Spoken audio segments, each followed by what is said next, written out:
What's going on, people? Welcome back to the player ratings. Palace 5, Leeds 1, massive 3 points away from home. We're going to be talking about all the individual performances. As always, make sure to leave a like and subscribe to not miss out on future content. Joined by AJ here. AJ, I'll be honest, I was scared. Not about the result, but about your ratings. Because last week you had a howler, few howlers. So hopefully in this episode, I hear none of them, 5s or 6s for players scoring a goal or, none of that. But look, we're going to be talking about that and more. So let us know your thoughts on the player ratings in the comment section down below. Let's start off with the goalkeeper. Interesting today. Vicente Guaita not available. Johnson finally fit. And he started. And look, an 8 from both of us for Sam Johnson. I have to say, absolutely fantastic performance, especially in the first half. Second half, he didn't have much to do. But in the first half, without Johnston, we might not be winning this game because he did save. He had a few good saves, about 2 or 3 that kept us in the game. And his distribution as well. It wasn't bad at all. I thought he was very solid at the back. The main problem with Johnston is staying fit. If he can stay fit, you know what? This might be a good time to the end of the season because he's capable enough to be a first-choice goalkeeper. Even if Vicente's back, why not give Johnson a run-in to the end of the season to see if he can step up to the plate when Vicente leaves? This is the perfect opportunity. I was impressed with him today. His position warranted him to start the next game, and I would like him to be the number 1 until, until he loses his spot. Right now, I feel like in this game, he earned his spot. Facts. I think Henry put in the match reaction, Henry was pretty much on the money, to be fair, saying that at the end of the day, if it's not broke, don't fix it. Keep the momentum going. And considering it was his first start for us in the Premier League, I felt like he definitely not only counted for himself, but I think more importantly, he kept us in the game in the first half. He pulled off some phenomenal saves in that first half because Leeds were all over us in that part. And you know what? He came in and stepped up and he saved us. And if he's ambitious enough about being a Premier League number 1 one day and potentially even getting himself back in that England selection process, this is the kind of performances he needs to be pulling in, week out, and keeping all the other selections on the bench. He really made an accountant of himself. I couldn't ask, because I think during midweek we saw a few clips from training. He was putting off a few athletic saves and everyone kind of got thought, oh, it's propaganda. But you know what? He stepped up to it today, man. Oh man, in the first half, I can at least think of 3-4 saves that he pulled off to kind of keep us in the game. And then I'll tell you what, he saved a few defenders, a few embarrassing moments today. We'll get into that later on in terms of the play ratings anyway, but couldn't have asked for anything more out of him. When he had to make the save, even the goal itself, out of his hands. I mean, it was on the far post. He was on the front post of it. Nothing he could have done about that. But, I mean, it would have been nice of him to keep a clean sheet. But if he plays like that and continues to pull off those kind of athletic saves, clean sheets will come. And then he'll keep that number 1 spot. He'll keep that place in the back of the in our goal. And I'll be happy with that. Yeah, 100%. Let's move on to Joe Ward at right back. 6 from both of us. Let's be honest, he got away with it again because if we didn't win, then there will be a massive talking point about Joe Ward. He didn't have a great start to the game and he was a target, especially in the first half.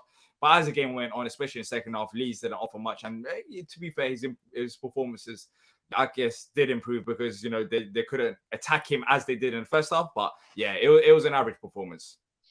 He got exposed a lot today, especially in the first half. I think we often talk about his experience and his abilities and how limited they are and all the rest of it. And I do believe he is a standard Championship / League One defender. What he's done for the club is phenomenal. How he's stayed in that position for such a long period of time and been loyal to the club, I will always respect that of him. But today he was looking traditionally quite clumsy and he looked exposed. And I think if Sinistra, or I would say even if Gononto had started that game, it would have been a different story for us today, especially if we didn't come away with a point or, well, in this instance, 3. It's coming to the end, and I think that's an error in the pitch which we seriously need to address later on down the line. Yeah, 100%. Joachim Anderson, 7 from you, 8 from me. So we're thinking the same in this episode, unlike last week. Yeah, for me, I feel like he had a great game. Even in terms of stats, he had long ball accuracy 7 out of 16. Maybe I could have been a bit better, but with the aerial duels 1, 3 out of 4, ground duels 2 out of 2. I thought he was solid defensively, and he had key moments where he had to especially in the first half, we had to sort out, Guéhi's mistakes, and I thought he stepped up to plate. Similar. I think that from what I've seen out of Anderson, I still believe he's got another gear in him. I think there's something still quite missing out of his consistency. And I don't know if that's the result of coming back from the injury and he's not the same Anderson and he needs time to kind of get back and get comfortable into the practice of games. At the end of the day, him and Guéhi's partnership is second to none for me. I think that's one of the best centre-back partnerships we've ever had in the Premier League. His distribution was better. I feel like he had quite a comfortable performance. I feel we're in the second half where we were so attacking dominant. He didn't have much to do, but I think in the first half, I would have liked to have seen a bit better out of him. I think he was solid and I felt like he was good, but I don't want the win to get carried away and start distributing 8s and 9s just for the sake of it. He was good, but I feel like there's more in him. I feel like there's another gear to him. I feel like he can go up another level from what I've seen. Yeah. Marc Guéhi, 8 from you, 8.5 from me. As I said, rocky start to the game, but then he got that goal and he looked composed after that. I don't think his performance.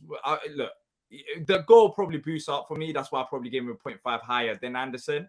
But even defensively, he wasn't that bad. The problem mainly was possession loss, which was 22. Like, he lost the ball quite a few times. Yeah, he got nabbed a lot in the first half. He looked like he wasn't really warmed up already for the game. It took him a while to get into it, and he had to cover Mitchell a lot, which we'll get into anyway. But I felt like they definitely had his number today in the first half. In the second, when he pulled the goal back for us, granted, that was definitely a relief, and there's definitely some leadership tendencies in him. I think when he's on form, he is one of our best centre-backs in the country, without doubt. There was a few points, in the first half where he got exposed. Second half, solid, brilliant, pulled a goal back for us. I think he has eventually led by example. If he's going to be serious about maybe getting that captaincy back next season or down the line, we need to see a little bit more strength of consistency. He's experienced enough now to know what the Premier League is about and what certain teams are about. And I feel like against better teams and more clinical teams, you would have been having a different conversation about Marc today. But from what I got, he pulled a goal back for us. He's actually getting a little bit more consistent on the goal sheet. I've noticed that, actually. He's definitely an aerial threat, attacking as well as defensively. But as soon as nearer to the sort of half an hour mark going into the second half, he had Bamford locked up pretty tight. Yeah. Tyreek, 6.5 from you, 6 from me. What I'll have to just say is, I mean, it was an average performance because of defensively. I feel like both the fullbacks, they were struggling, especially in the first half. Second half, maybe he could have contributed a bit more going forward. But yeah, look, it was an average performance. Yeah, I didn't really like what I seen out Tyreek today. He was all right. First half, he was the defender that got exposed the most. He was really having a hard time, to be honest. Harrison was eating well on that right-hand side today. And there could have been several goals that was a result of his lack of ability, let's call it that.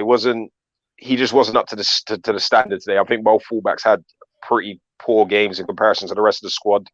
I'll actually put him at fault for the goal because it was his man.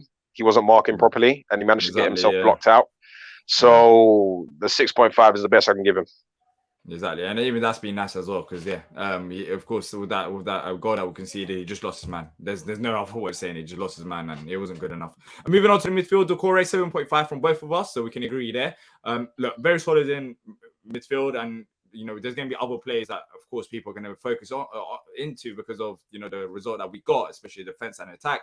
But for me, I thought he was solid in midfield. And another key point, he didn't get a yellow card. So he's available for the next 2 games anyways. Well, for the next game anyways, which is important. Yeah, I was happy with Decore. Very, very solid. Looked a little bit more comfortable with the midfield being able to sort of spread out. Even from an attacking perspective, because in the second half, he was almost playing like a central attacking midfielder, to be fair, which I know isn't what we brought him in the club for. But it's the fact that he's got other elements to his game that he obviously can now showcase in the way that the squad is playing. And I feel like his partnership with Schlupp was actually pretty decent today, to be fair. It looks like he's just got less work to do because the rest of the squad's working harder. So he doesn't have to do as many reckless tackles. He doesn't have to do as much damage control and kind of put himself in dangerous positions in terms of bookings and giving away fouls. I don't recall him giving away any silly fouls today. I felt he was very, very solid.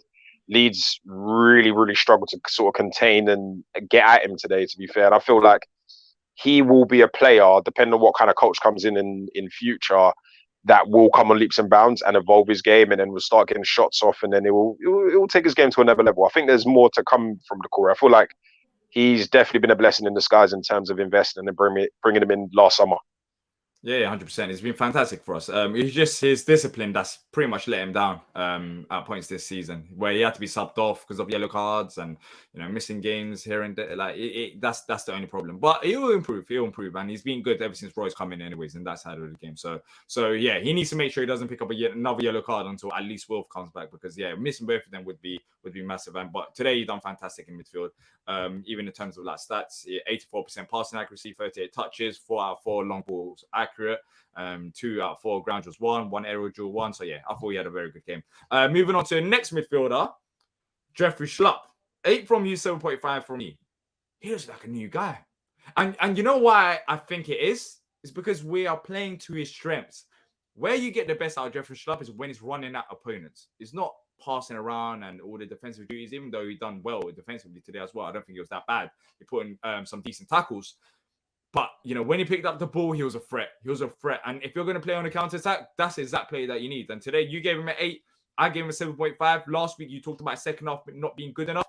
But in this game, I thought he was pretty much spot on for the entire game rather than just one half.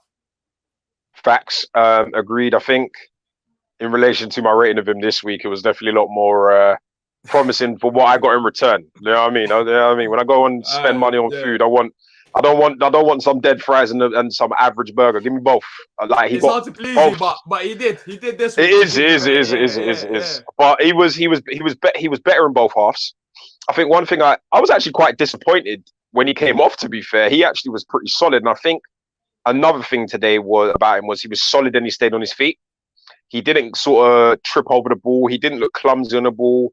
He just kept it moving. He kept running at him. If anything, he was one of the only players who, when we were 1-0 down, kept going and kept getting at Leeds. And I think that kind of made the rest of the squad around him kind of up sticks and improve as well.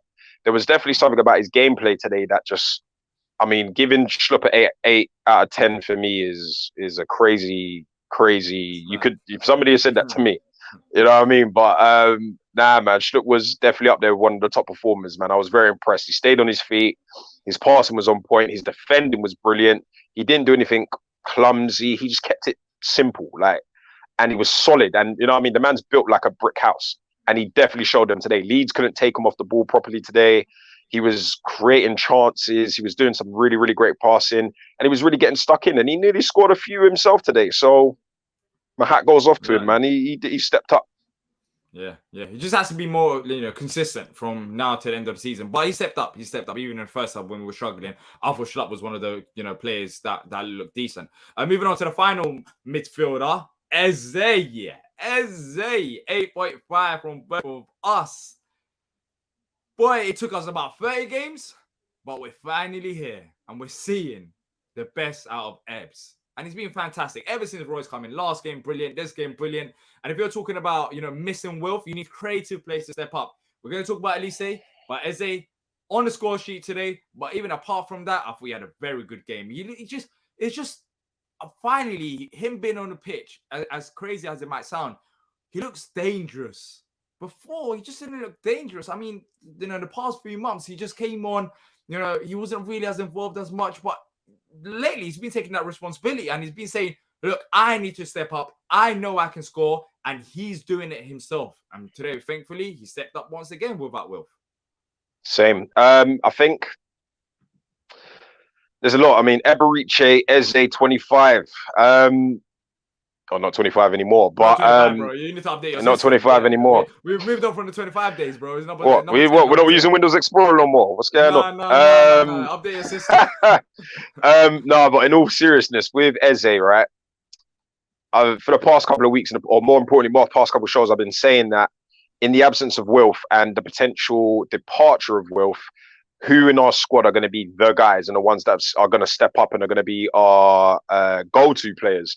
And Eze has done that. He just reminds me of that player that is so superior to everyone else when you're playing five-a-side with your boys, and he's just skipping through people, passing through people. He can't be knocked off the ball easy. He's just like it's got to be a nightmare defending against him, because I tell you what, he was everywhere today. He is the player that we've been hyping for such a long period of time. And I'm convinced if he can stay on this kind of form, Gareth Southgate can't ignore him forever. Like, he will get himself playing back into that England squad, and he will start becoming the hype that we know he is, and everyone else will sort of keep an eye on him. And this will be the player that was linked with big boy moves a couple summers ago as well.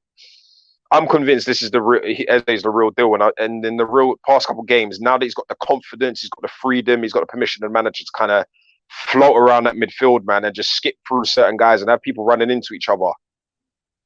This is the Eze I like. This is the Eze I got. This is my centre attacker. Exactly. This is the Eze that we all want to see. And that's when he's high on confidence. And right now it seems like that. But let's move on to another player that's high on confidence. And boy, he was unstoppable in the second half. 9 from you, 10 from me. Have I ever given a 10? Let me know, the people that watch it. I can't remember the last time I've given a player a 10. But that second half performance from Olise, he basically stepped up and said, I am him. I am that guy. And he could be that guy if he stays consistent. I mean, look at the first half performance compared to the second half performance. When Olise is in that form, he is unstoppable. He is unstoppable. I mean, I think Roy said it after the game as well. Like, his talent is just enormous. It's just a massive player. 3 very good assists. And when he plays like that, I mean, forget about it. Forget about defending him, because he's one of the better players. One of the better players in this Palace side, if not the best player attacking going forward. And as you said, the last week, AJ, when Wilf is not available, these 2 players need to step up, the likes of Eze and Olise. Today, both of them did. But Olise, 3 assists in 1 half. Don't get me started. It's mad. It's absolutely mad. That's a performance. Olise, and I said when I say last week I'm starting this narrative, he's the chosen one. He is our guy. Whether Wilf stays or not, he's going to be the one.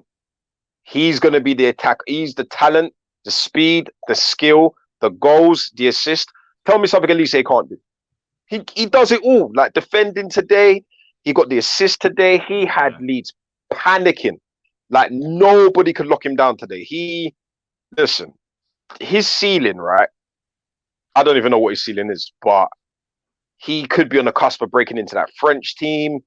If we don't build a squad around these kind of players, he's going to be the one that we have to panic about losing, because I'll tell you what, the boy's levels. That French sweet prince, boy, listen. That left foot, bro, you know what he reminds me of? Not even in particularly style of play, but it's kind of reminds me. Remember Robin? Iron Robin, when he used to play for Bayern? And the inevitable left foot, bro. There's nothing you can do about it. Once he's got the ball and he cuts in, it's done. Like, he's whipping that ball in, or he's going to put it in the top bins. There's nothing you can do about it. You know what's doing, but you can't stop him. That's the thing. You know what's coming, but you cannot stop him. That left foot is just crazy. How much we pay for him? £8 million. How much is he worth now? Bro, if I was a Reading fan, I would be fuming, because we bumped them. This kid is special. And if there's one thing you have to respect about Patrick Vieira, was convincing that young man to come and sign for us. Because whether you don't like the fact that the youth celebrates or not, or whether you like his style or whatever, listen, this boy is different. I should have laughed, but literally, I think he was pointing to the wheelchair section today and telling them to shut up. And whilst Marc Guéhi was... No way. I heard it was the disabled section, innit? Yeah. And Marc Guéhi was like pointing up to the sky, praising God, and next to him, he's just like telling them not to shut up. Like, bro, from the minute he told the Millwall man to come outside, bro, I'm already here for him. Like, but the way this kid plays, right, and the like, he is so special. Yeah, let me tell you something. When I mean we can build the Crystal Palace Football Club around this kid, him and Eze, I'm not even joking. I'm being deadly serious. And I've said this. I said this on the stream, maybe even months ago, maybe even a year ago. Olise he's the next one, bro. He's the chosen one. He can be the guy. And today he proved it. With the absence of Wilf and all of these types of things that we may potentially inevitably have to accept, bro, Olise is the one I'm looking to. If I'm buying a shirt, it's his shirt I'm buying. Because, bro, everything run through him. and there's just nothing you can do about his left foot. He's a problem. I just want to see, can he do it on a regular basis? Can he start getting himself on those Premier League charts? Can he start getting an M Team of the Week? He's already got a goal of the month behind him. He's coming, bro. He's coming. He's the one. All right, we have to go through the last set of players just quickly because we run out of time. Jordan, Ayew, 8 from you, 9 from me. Fantastic. Just brilliant performance. 2 goals, assists last game, 3 goal contributions in 2 games. I said start him because after the Leicester game, because he looked dangerous down the left-hand side. And today, once again, he delivered. And I'll continue starting him there as long as Wilf is out of the game. And, he had another great performance today. Edward, what do you make of him? 7.5 from you, 8 from me. Goal, that'll probably have confidence. Got a goal. He was isolated in the first half. He was really looking like he was out at sea on the first half, but second half he linked up well. Very similar to what I saw last week, except for on this occasion he managed to get himself a goal as well. Love the fact he tapped on his wrist about time. Damn right, it's about time, my brother. Like, we need to start seeing a bit more. Damn right, we want to see a couple more, man. We want to see it getting against those rest of the Premier League strikers, because he's capable. He's got it in him. And if the squad's playing to his strengths, and Roy's playing to his strengths, or whoever the next manager's playing to his strength, more power to him. I can't fault him. Yeah, 100%. Hughes, 7 from you, 6.5 from me. You just wanted to quickly mention something about Hughes. Yeah, let me tell you something, man. He came on that pitch, right? And I think that was the Hughes which people had been pining for a while. I remember when there was a time when he was isolated in the first team, and then he got into the squad and he stopped getting simple, getting stuck into tackles and passing. If you actually watch the last couple of goals that we got, it was actually through his style, him setting up the play and him passing around the outside of Leeds' box. They couldn't contain him.